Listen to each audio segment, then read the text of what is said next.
ఈ కోర్టు మహిళలకు జరిగేటువంటి అత్యాచారాలను ఖచ్చితంగా నిరోధిస్తుంది. అలాగే ఇది కూడా అనుకుంటోంది, బాధితులైన మహిళలందరిపై సానుభూతి చూపించాలని. దాంతోపాటే నేరస్తుడికి కఠినమైన శిక్ష కూడా విధిస్తుంది. కానీ మరొక విషయం కూడా ఉంది.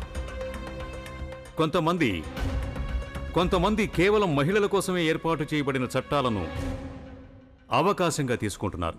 ఎప్పుడో జరిగిన దాన్ని మనసులో పెట్టుకుని వాళ్ళ మీద పగ తీర్చుకోవటం కోసం తప్పుడు నిందలు వేసి కోర్టు సమయాన్ని వృధా చేయటంతో పాటు వాళ్ళు మొత్తం న్యాయ వ్యవస్థను కూడా ఎగతాళి చేస్తూ ఉంటారు.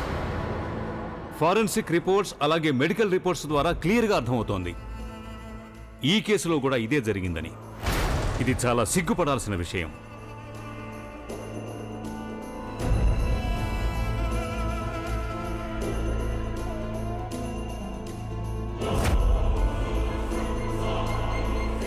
ఈ కోర్టు ఈ కేసును కొట్టివేయటం జరుగుతుంది.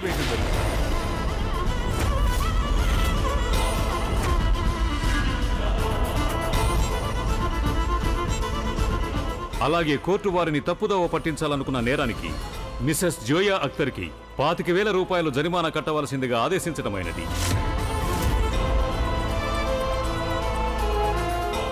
దానితో పాటు కోర్టు మిమ్మల్ని హెచ్చరిస్తున్నది, భవిష్యత్తులో ఇలాంటి నేరం మళ్లీ చేయకూడదని.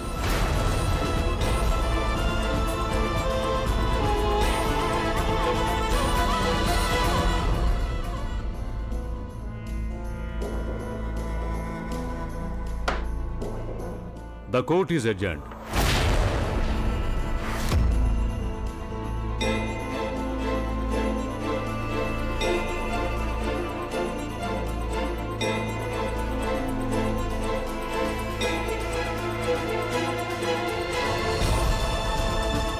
చూశారండి ఏ అమ్మాయి తను మర్యాదస్తుల మీద ఎలాంటి నిందలు వేసిందో. ఇలాంటి అమ్మాయిల వల్ల వేరే వాళ్ళ మీద ఉన్న నమ్మకం కూడా పోతుంది. అబద్ధాలు ఆడడానికి కూడా హద్దు ఉండాలి.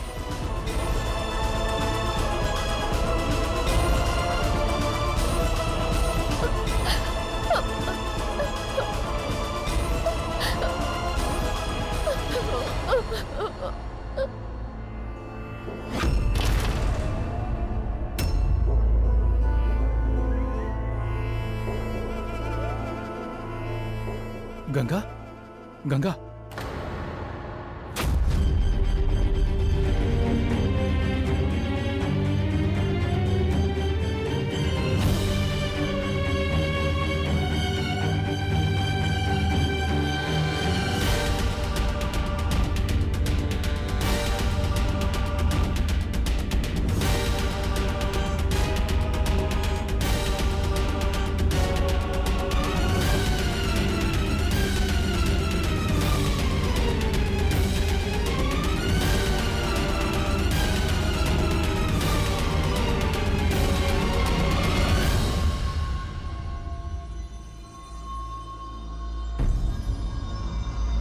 ఇదిగో ఈ ఫాతిమా మేడం ఉంది కదా, తన కూతురికి మంచి సంస్కారం ఇవ్వలేకపోయింది. కానీ ఈవిడ ఎన్జిఓస్లో పనిచేస్తుంది. సమాజాన్ని మార్చడానికి బయలుదేరింది మేడం. గొప్పింటి అబ్బాయిని ఇరికించి డబ్బులు తీసుకోవచ్చు అనుకుందేమో, కానీ ఇప్పుడు తనే ఇరుక్కుపోయింది.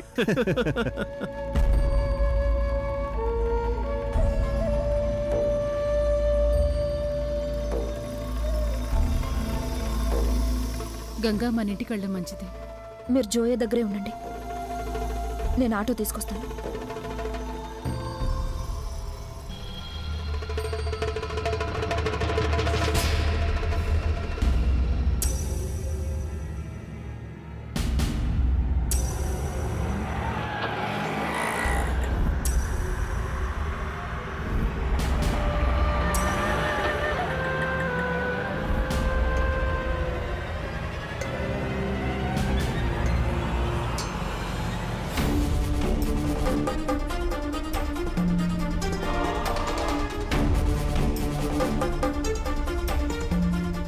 Ganga, I'm sorry. నువ్వు నీ మొదటి కేసు ఓడిపోయావు. కానీ గంగా, సీరియస్లీ ఏ కేసు అయినా తీసుకునే ముందు నువ్వు కాస్త కేర్ఫుల్గా ఉండాలి కదా. ఎంతో క్రూషియల్ ఎవిడెన్స్ ఇది, అలాగే ఇగ్నోర్ చేసావు. నువ్వు ఒక్కసారైనా తెలుసుకుని ఉండాల్సింది కదా మెడికల్ ఇంకా ఫారెన్సిక్ రిపోర్ట్లో ఏముందని. హానెస్ట్లీ గంగా, ఒక ప్రొఫెషనల్గా నువ్వు చాలా పెద్ద తప్పటడుగు వేశావు. అయినా ఈ కేసు అయితే అసలు మొదటి నుండి క్లియర్గా ఉంది. చాలా వీక్ కేసు ఇది. కేస్ వీక్గా ఏమీ లేదు సాగర్. కొంతమంది బలమైన వ్యక్తులు దీన్ని వీక్గా మార్చేశారు. కమాన్ గంగా, ఎమోషనల్ అవడానికి ఏమీ లేదు. కోర్టు ఎమోషన్స్ చూడదు, ఆధారాన్ని చూస్తుంది. ఆ ఆధారం వాటిని మీలాంటి వ్యక్తులు ఎంతో సులభంగా తయారు చేయగలరు, అలాగే నాశనం కూడా చేయగలరు కదా. కోర్టులో ఏవైతే ఫారెన్సిక్ ఇంకా మెడికల్ రిపోర్ట్స్ చూపించారో అవి ఎంతవరకు నిజమో అబద్ధమో మనందరికీ తెలుసు. కానీ నాకు ఇదే తెలియలేదు, ఒక నేరస్తుడిని కాపాడడానికి నువ్వింత నీచానికి దిగజారగలవని. అది కూడా ఎందుకంటే అతను నీ మనిషి కాబట్టి. నేను నీకు అడ్వైజ్ ఇస్తున్నాను, నువ్వు ఫ్యూచర్లో జాగ్రత్తకుంటావని. కానీ నువ్వు నన్నే చీటర్ అంటున్నావు. అలాగే వచ్చిన రిపోర్ట్స్ ఏవి ఫేక్ కాదు గంగా. కమాన్, ఆ మాత్రం నమ్మకొంచు నా మీద. నేను ఇలాంటి చట్టవిరుద్ధమైన పనులు ఎప్పటికీ చేయనని. నువ్వు ఏవైనా చేయగలవు సాగర్. ఇక ఈ రోజు నువ్వు ఇది కూడా నిరూపించేశావుగా, నువ్వు గెలుపు సాధించడం కోసం ఎంత నీచానికైనా దిగజారగలవని. నేను నీ మీద ఎప్పటికీ నమ్మకం పెట్టుకోలేను సాగర్. ఎన్నిసార్లు నీ మీద నమ్మకం పెట్టుకుంటే అన్నిసార్లు దెబ్బతిన్నాను నేను. చాలు సాగర్, ఇక ఎప్పటికీ నమ్మను.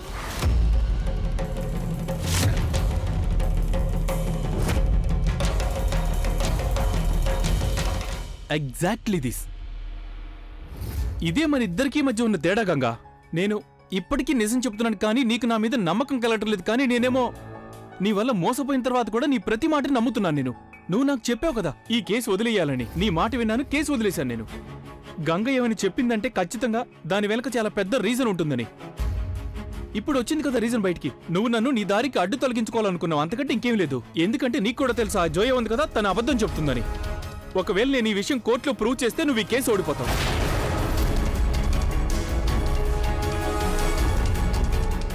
కానీ చూడు, గెలుపు నిజానిదైంది కదా. నేను కేసుని వదిలేసిన తర్వాత కూడా నీకు ఓటమి తప్పలేదు గంగా. ఎందుకంటే అబద్ధం ఎక్కువ కాలం దాచినా దాగదు గంగా.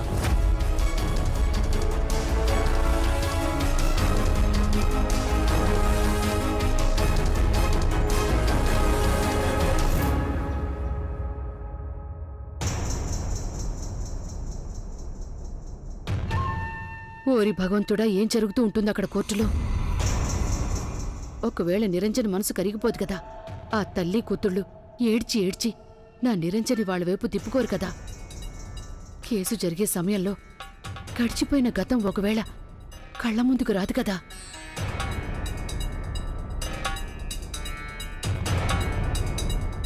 మాధవి, ఒకసారి నిరంజన్కి ఫోన్ చేయి.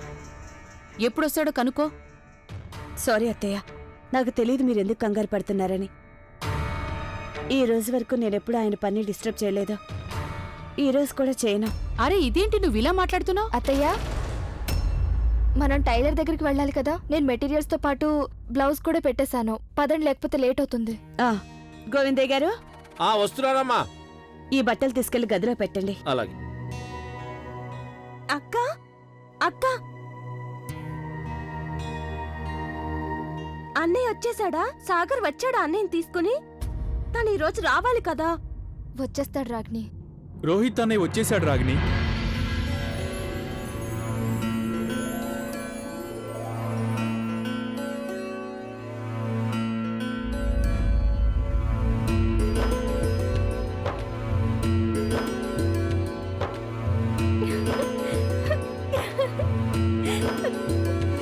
ఐ మిస్ యూ రోహిత్ అన్నయ్య.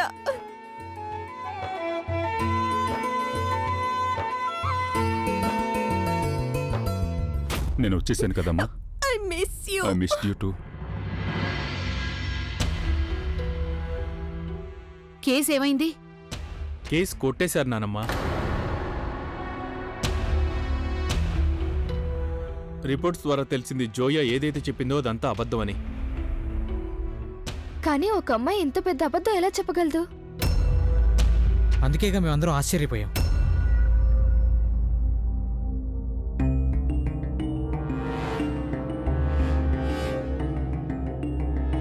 నిరంజన్, ఒకసారి నువ్వు ఇలారా.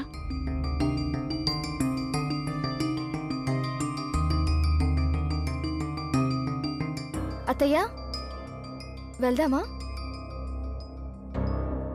రండి. మేమిప్పుడే వస్తాం. బాయ్. ప్రదీప్, సాగర్, మీ ఇద్దరూ నాకు చాలా హెల్ప్ చేశారు. Thank you. గంగ జోయి తరపున వాదించింది, అయినా నువ్వు నాకు సపోర్ట్ చేశావు. Thank you so much. Rohit అనే ప్లీజ్, థ్యాంక్స్ చెప్పాల్సిన అవసరం ఏమీ లేదు. మా అందరికీ నీ గురించి బాగా తెలుసు. ఎవరు ఎన్ని చెప్పినా మేం మాత్రం నిన్ను అనుమానించలేం. ఈసారి గంగ తప్పు చేసింది. ఇక తన తప్పుని తను ఎంత త్వరగా రియలైజ్ అయితే అది తనకు అంత మంచిది.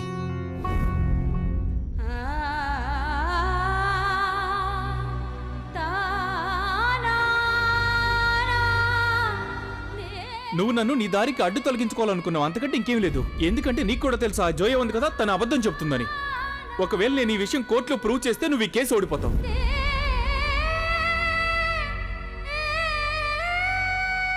ఈ కోర్టు ఈ కేసును కొట్టివేయటం జరుగుతోంది. కోర్టు వారిని తప్పుదోవ పట్టించాలనుకున్న నేరానికి మిసెస్ జోయా అఖ్తర్కి 25,000 రూపాయలు జరిమానా కట్టవలసిందిగా ఆదేశించడమైనది.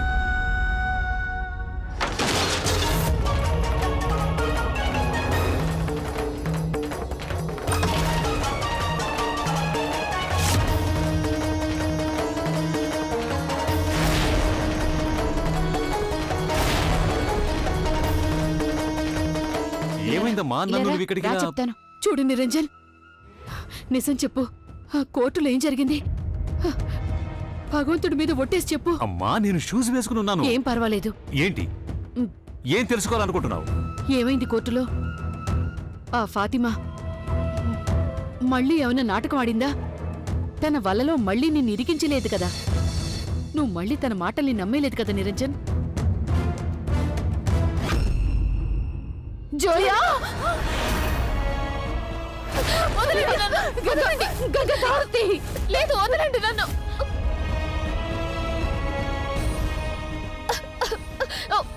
వదలండి! వదలండి నన్ను! కింద లేదు, నువ్వు అసలు ఏం చేయాలనుకుంటున్నావు? వదలండి నన్ను! నాకు బ్రతకాలం లేదు, బ్రతకాలం లేదు, నన్ను చావనివ్వండి. లేదమ్మా, నువ్వు మీ అమ్మని వదిలి వెళ్ళిపోతావా? వదలండి, నాకు బ్రతకాలం లేదు. అలా అనకూడదు జోయా. నిన్ను నువ్వు కంట్రోల్ చేసుకో. అలా అనకూడదమ్మా, నిన్ను నువ్వు కంట్రోల్ చేసుకో. నువ్వు అలా అనకూడదమ్మా. చావే తప్పు చేస్తావని నీకు శిక్ష వేసుకుంటుంది. జోయా, జోయా, వదలండి, వదలండి. జోయా, జోయా, జోయా, ఏం చేస్తున్నావు? జోయా, ముందు దీన్ని వదలు జోయా. వదలండి నన్ను, నాకు ఇలాంటి జీవితం బ్రతకాలం లేదు, నాకు చావాలి. జోయా, అనకూడదు. వదలండి, నాకు ఇలాంటి జీవితం అస్సలు బ్రతకాలం లేదు. చేసుకో జోయా.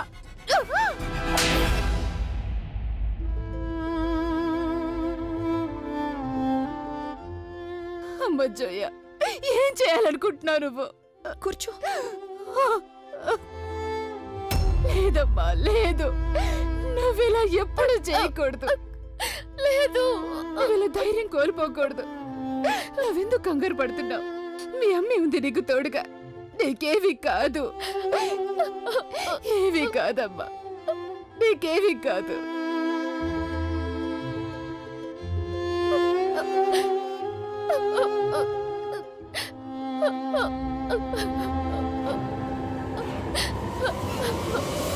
అమ్మా, నాకేం అర్థం కావట్లేదు. తన గురించి నువ్వు ఎందుకు ఇంత కంగారు పడుతున్నావు? అయినా తన మాటలు నేను ఎందుకు నమ్ముతాను? నిజమే, నా గతంలో తను ఒక భాగంగా ఉంది. కానీ ఇప్పుడు లేదు. తను ఎన్ని ప్రయత్నాలు చేసినా కూడా నేను తన వలలో పడనుగాక పడను. ఎందుకంటే తన గురించి నిజం తెలుసుకున్నాను. ముందు కూడా తను నాటకాలాడింది, ఫ్రాడ్ చేసింది. ఇప్పటికీ అలాగే ఉంది. ఏమాత్రం మార్పు రాలేదు. బాధపడాల్సిన విషయం ఏమిటంటే ఇప్పుడు తన కూతుని కూడా తనలాగే తయారు చేసిందమ్మా. సంస్కారం అనేటువంటి పేరుతో అందరినీ మోసం చేయటం, అందరికీ అబద్ధాలు చెప్పడం నేర్పించింది. ఏ స్త్రీకైనా కూడా తన మానం గురించి ఇంతగా అబద్ధాలు ఆడవలసిన అవసరం లేదమ్మా. కానీ ఈ విషయంలో ఫాతిమా తన కూతురు మొహంలో కొంచెం కూడా బాధ కనిపించలేదు. నా మీద నాకే సిగ్గుగా ఉందమ్మా. ఎందుకంటే నేను అటువంటి ఒక ఆడదాన్ని జీవిత భాగస్వామిని చేసుకోవాలనుకున్నాను. ఇన్నేళ్ల తర్వాత అనుకోకుండా తను నా కళ్ళ ముందుకు వస్తే అన్నిటినీ మర్చిపోయి నేను తన గురించి ఆలోచిస్తానని అసలు నువ్వు ఎలా అనుకున్నావమ్మా? ఆ దిగజారిన ఆడది తన కూతురుతో నాకెలాంటి సంబంధం లేదమ్మా. అందుకు నువ్వు కంగారు పడాల్సిన పని లేదు. బాబు నిరంజన్, నేను ఇదే వినాలనుకున్నాను. చాలు. నిరంజన్! అమ్మగారు! నిరంజన్! అమ్మగారు!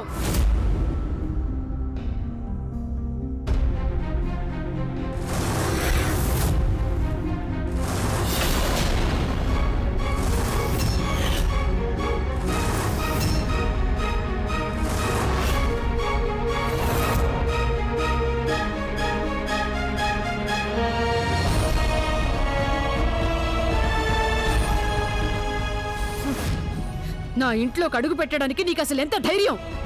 వెళ్ళిపో ఇక్కడి నుంచి, ఇప్పటికిప్పుడే వెళ్ళిపో. గోవిందయ్య గారు, గోవిందయ్య గారు, మెడ పట్టుకుని తన్ని బయటికి ఎంటేయండి. ఫాతిమా గారు,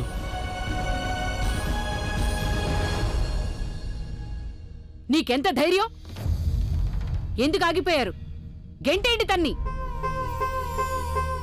సరే, మీ వల్ల కాకపోతే నేనే చేస్తాను.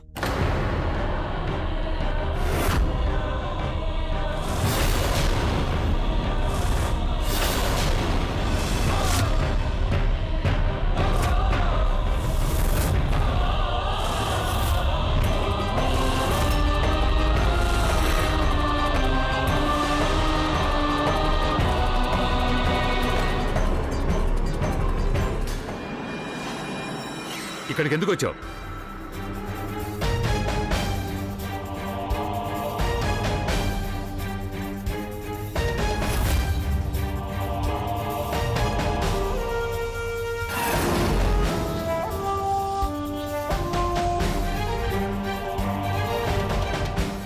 మీ నోరు తీపి చేయాలని వచ్చాను. ఎందుకంటే ఈరోజు మీ అందరికీ ప్రత్యేకమైన రోజు అవుతుంది జడ్జి గారు.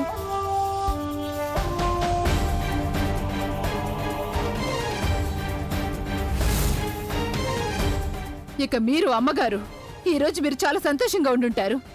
ఈరోజు మీ ముద్దుల కొడుకు మళ్ళీ మీరు తలెత్తుకునే పనిచేశాడు కదా. ఇలాంటి రోజుని ఇంతవరకు ఎవ్వరూ చూసుండరు, ఇంకెప్పుడు చూడరు కూడా.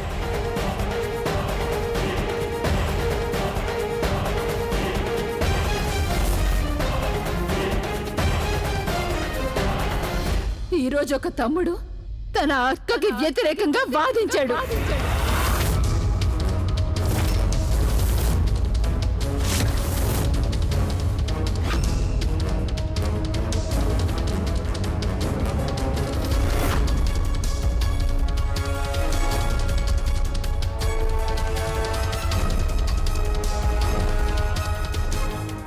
ఈరోజు ఒక తండ్రి తన కన్న కూతుర్ని నేరస్తురాలు చేశాడు.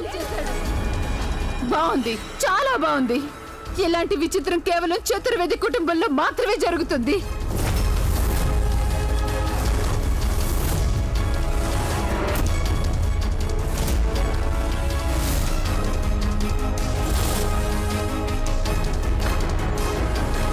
సర్వనాశనం చేసేసింది. షటప్! పిచ్చివాగుడు వాగద్దు. నేను అబద్ధం చెప్తున్నానా? ఇన్నాళ్ళు నేను మౌనంగా ఉండిపోయాను. ఈ రోజైనా మాట్లాడినవు నిరంజన్. ఈ రహస్యాన్ని నేను నా గుండెల్లో దాచుకున్నాను. నేనేమనుకున్నానో తెలుసా? నాతో పాటు ఈ నిజం కూడా పూర్తిగా అంతమైపోతుందని. కానీ దురదృష్టవశాత్తు ఈ రోజు నేను నీ ముందుకు రాక తప్పలేదు నిరంజన్. నిన్ను అడగాలని వచ్చాను. ఒక తండ్రి తన కన్న కూతురి జీవితం ఎలా నాశనం చేయగలడు అని, తన భవిష్యత్తును పరువు మర్యాదల్ని ఎలా మంట గలిపేయగలడు అని.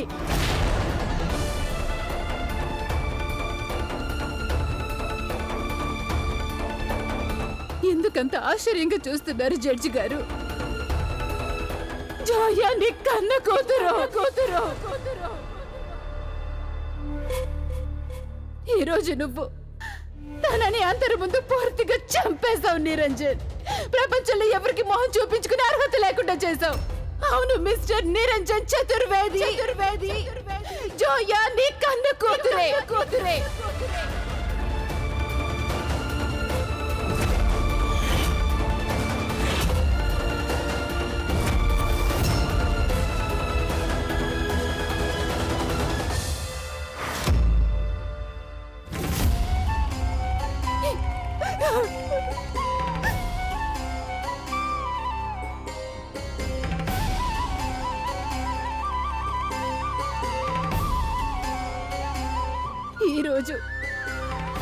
ఈరోజు నీ కూతురు ఆత్మహత్య చేసుకోవడానికి ప్రయత్నించింది.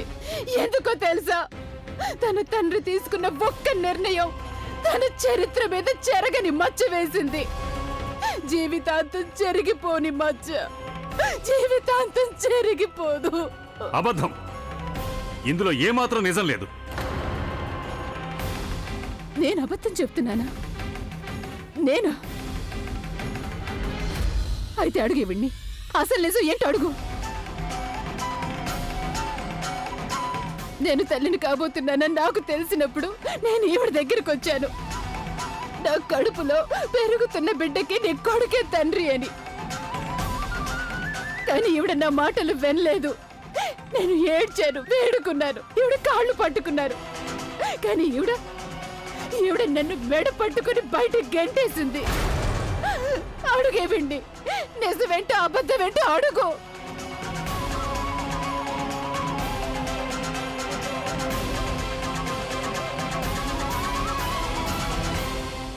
చెప్పండమ్మా,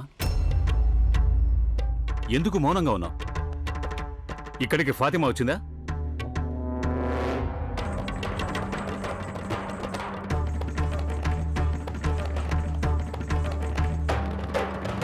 అమ్మగారు, అమ్మగారు, మీ గుండెల మీద చేసుకొని చెప్పండి. మీకు ఇవన్నీ తెలుసని బాబు గారికి చెప్పండి.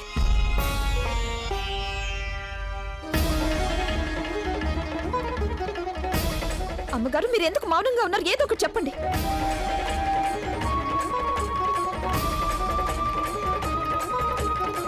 మీరు ఆ భగవంతుడి మీద ఒట్టేసి చెప్పండి. చెప్పండి బాబు గారికి.